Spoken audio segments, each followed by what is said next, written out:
Kill with State of Corruption. I want you to meet a lady that I met on Facebook. And she told me her story, and it touched me. And I wanted to have you hear it. Mel, thank you for coming and talking with us. And tell us your story. It started around 12, Mel, when you were talking to me. You were, I want you to understand now, ready? Mel's only 19 years old. And she's got a story to tell you that you might think that would have taken 20 years of heartache. That she seems to have managed to put this in her brief experience at life that we failed at. Let me tell you how we failed. All right, Mel. At 12 years old, you were telling me. Okay, so when I was 12 years old, that was a really rough period for me. I was going through, just like normal sort of teenage issues, but on top of that, I was in an abusive setting. My family, they just, it was rough for me. Like your father had mental illness. Yes, my father being very unstable and just very emotional and abusive, and then my mother just being like very neglectful and not really being able to support me in the way that I needed as a growing teenager. So at 12 years old, they were basically putting you in foster care. Well, what happened was I ended up having a really rough summer, and my father and we got into a huge argument. And now this is a 12-year-old. Yes, I was 12 years old, and I ended up starting to fight back because I had gone through a bunch of abuse from him, and I finally was like, I'm not going to take this anymore. And I ended up fighting back, and that got me put into placement and looked at as an uncontrollable teenager who, couldn't manage her emotions or her feelings. But inside I was really just hurt, and I wasn't able to express my feelings because I wasn't able to voice my opinions at that age because I felt like I couldn't, and I felt you were 12 years old? Yeah, and on top of that, I just didn't feel safe enough to. So when you went to these foster homes, they were difficult too.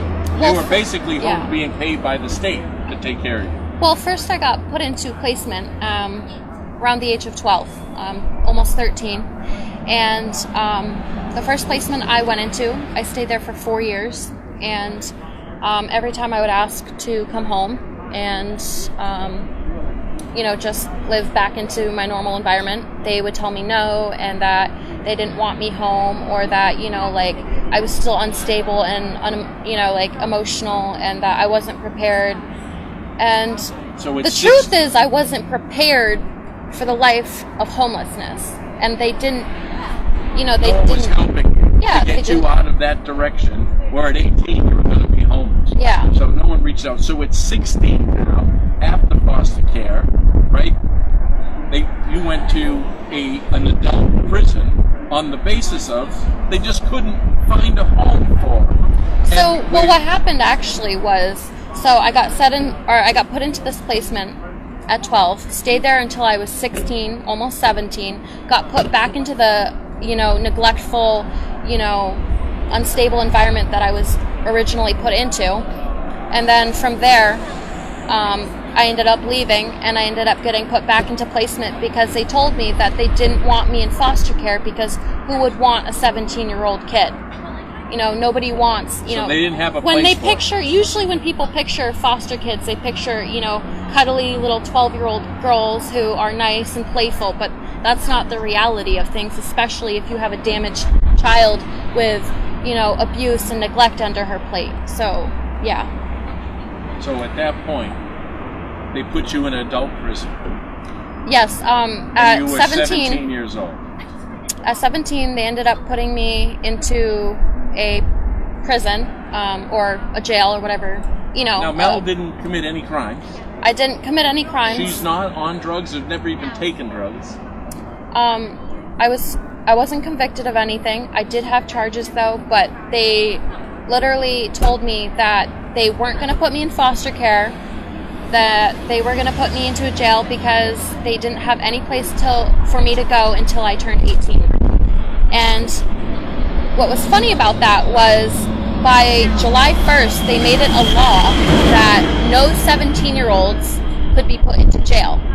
But it was funny because July 6th was my birthday. So what they ended up doing was they ended up having to be forced into putting me into a foster care home, which I did really well in. But my foster care system, or my foster care parents, they got cut off and they weren't able to provide for me anymore. As you get a certain age, at 18, they cut you off. They cut you off. So in other words, Mel experienced prison at 17 for doing nothing wrong, back and forth from foster cares. Now at 18, this is what happened to her. At 18, they dropped you. They dropped me off at the movie theater in Keene, New Hampshire, and they told me that they couldn't help me anymore and that I would have to pretty much basically be homeless. And so I ended up living on the streets for about a good 7 months that year. So you were dropped off with your bag of clothes, $20, and a bike that got stolen eventually. And a bicycle that she got stolen. An 18-year-old girl, by herself, right? That's how the system helped us out.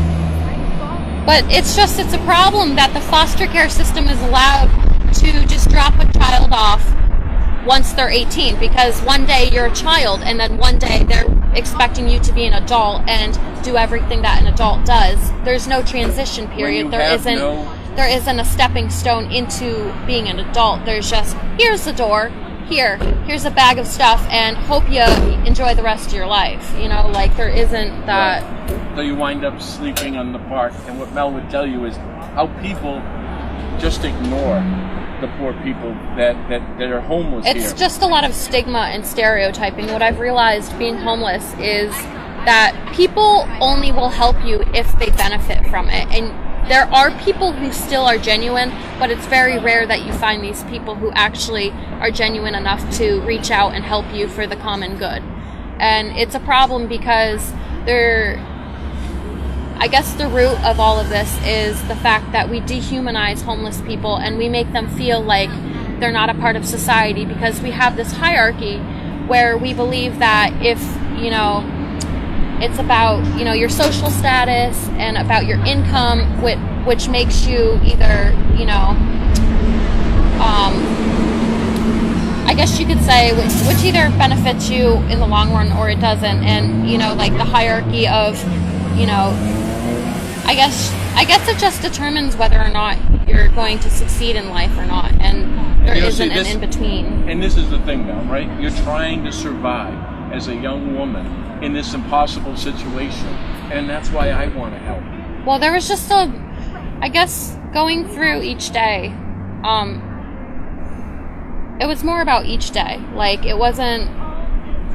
So when you're out here, you've had to experience that fear and abuse from people. Yeah, I think the first day that I was homeless, I felt really scared because I had already been through homelessness, but I knew that this time it wasn't going to be my choice, and this time I knew what I was going to have to do in order to survive. And a lot of things kick in.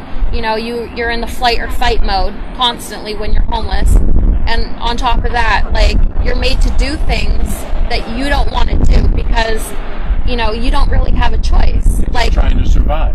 Like I was saying to him earlier, was the fact that there is definitely, there's definitely, what was I saying? There's a hierarchy. Yeah, well, the hierarchy, but then there's definitely different levels of homelessness. There's people who are sleeping on the couch at their friend's house. Then there's people who are sleeping in their car, and then there's people who are homeless, like really genuinely homeless, sleeping out on a slate of pavement, like no choice given, and those are the people that we're neglecting. And it's hard because... You know what it is? But it's to me, it's so much worse when it's a young person like yourself who wasn't given a choice. Some of those homeless people, and I am telling you, it could happen to all of us. And everyone is... And everyone is one step away from becoming homeless, and that's the reality of it. And a lot of people, but it shouldn't be our children. Yeah, but it's not even just children. It's old men who also experience the same thing that children do. They get the same sort of neglect, and because they're older men and they're looked at as predators, and that's a problem because that's another stereotype and stigma that we have on people. And it's not just that. It's I can sit here and I can act calm and not show very much emotion, but what I had to go through day to day was it was horrendous. It made me feel like I didn't want to live anymore. I didn't want to do this. And the thing here is, and this is what I've been saying, what they've taken away is hope. You have felt like you lost hope. And the fact how you lose hope is when no one cares. Yeah, you think about that at 2 o'clock in the morning when you're sitting outside and it's cold, because between 2 and 7:30 in the morning it becomes really cold outside, and you really feel neglected when people you depended on just gave up on you, and the resources say that they can't help you. And you told me once you called Jean Shaheen. I did. I called Jean Shaheen, and she basically just told me that and this was when you were homeless, right? Yeah. You just stopped the 18 years old off the bus. Jean said, she just basically said that they were trying to work on it, and they're really she knew it was an issue, but I mean, we're here right now, and it's been over 2 years now, and I'm still I just got off the streets 2 weeks ago, so that really says something about what we're doing with our homeless people. We're neglecting them. They're just going into the cracks of society, and we're just like being the street urchin, and just right. forgotten about. And okay. Well, all right, thank you, Mel. Yeah, thank you. And I am telling you, we will look into this more. Listen, if anything happens, you call me. All right, let's keep talking.